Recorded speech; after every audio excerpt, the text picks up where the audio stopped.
नमस्कार, स्वागत है आपका क्यू वाइव नेटवर्क पर। मैं हूं नीलू व्यास और हर शाम 7:30 बजे आपके लिए लेकर आती हूं एंगल 360।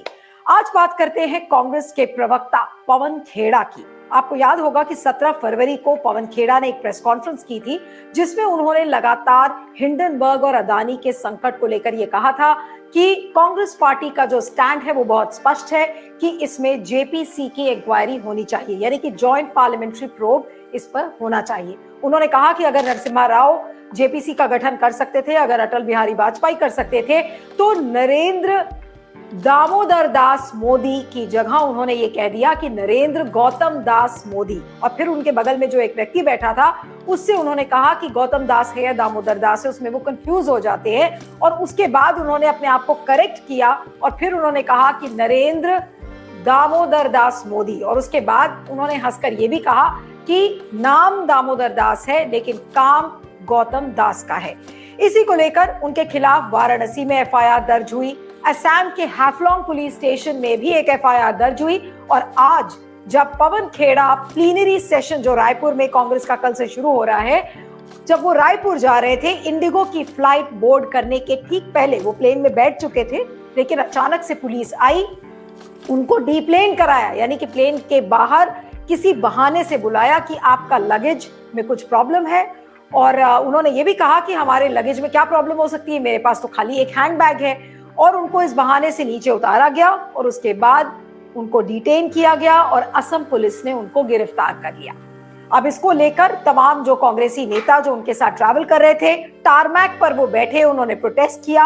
और ये जो पूरा घटनाक्रम है, इसके पहले कि मैं आज की चर्चा शुरू करूं, क्योंकि जो हमारा मुख्य सवाल है कि आज पवन खेड़ा को गिरफ्तार तो किया गया, लेकिन जब ये पूरा मामला सुप्रीम कोर्ट में पहुंचा, अभिषेक मनु सिंघवी ने आज पवन खेड़ा की पैरवी की और फौरी तरीके से आज सुप्रीम कोर्ट ने उनको एक अंतरिम राहत दे दी और असम और यूपी की पुलिस को नोटिस भी सर्व किया गया है। लेकिन ये पूरा घटनाक्रम क्या है, इससे बीजेपी को क्या हासिल हुआ, क्या बीजेपी के मुंह पर आज ये तमाचा नहीं है, इन सारे विषयों पर हम चर्चा करेंगे। लेकिन आपको एक वीडियो सीक्वेंस दिखाते हैं जिससे कि जिन लोगों ने इसको नहीं समझ पाए हैं वो समझेंगे कि क्या कुछ हुआ था पवन खेड़ा के साथ।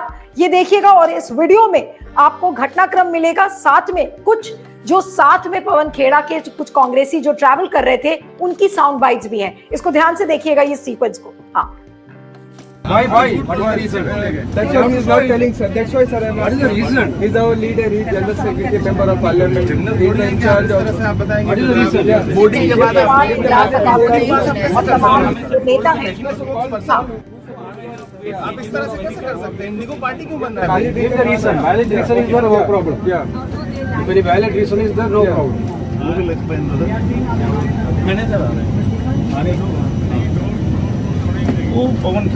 डिप्लेन कर दिया गया है। देखिए, जिस तरह से आज पवन खेड़ा जी को झूठ बोल करके पहले फ्लाइट से उतारा गया और अब ये कहा जा रहा है कि हम डीप्लेन कर रहे हैं, एफआईआर की कोई कॉपी शो नहीं कर रहे हैं, डीजीसीए के जो रूल्स हैं उसको फॉलो नहीं कर रहे हैं, सीधे सीधे कहने कि हमें वर्बली कहा गया है असम में एफआईआर है, यहाँ एफआईआर है और हम ले जाएंगे।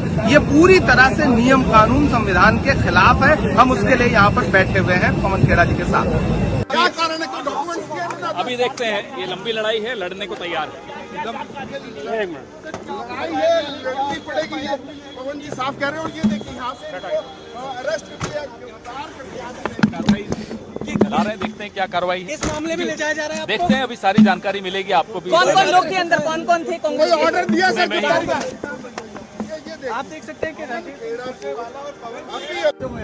हम सब लोग 6E204 की फ्लाइट से, इंडिगो की फ्लाइट से अपने महाधिवेशन के लिए रायपुर जा रहे थे। इस फ्लाइट में कम्युनिकेशन डिपार्टमेंट के जो हेड है पवन खेड़ा जी, वो भी हमारे साथ थे। इस फ्लाइट में हमारे जनरल सेक्रेटरी ऑर्गेनाइजेशन केसी वेणुगोपाल जी हैं, जनरल सेक्रेटरी रणदीप सिंह सुरजेवाला जी हैं। ऐसे तमाम लोग इस फ्लाइट में जा रहे थे। ये फ्लाइट कांग्रेस महाधिवेशन, जो 85वां कांग्रेस महाधिवेशन हो रहा है, वहां के लिए अग्रसर थी। जब हम लोग चलने वाले थे तभी पता चला कि पवन खेड़ा जी को ये कहकर उतारा गया कि आपके बैग का कुछ एक्सचेंज हो गया, जबकि उनका कोई चेक इन बैग भी नहीं था। नीचे आने पर उनको बताया गया कि उनको डीप्लेन किया गया है और ये सीआईएसएफ के कोई डीएसपी आएंगे, उनको कोई नोटिस सर्व करेंगे। ये मनमानी तानाशाही नहीं तो और क्या है? क्या आप लोगों को अब फ्लाइट करने से रोकेंगे? आपने पहले हमारे महाधिवेशन में व्यवधान डालना चाहा, वहां पर ईडी रेड कराकर।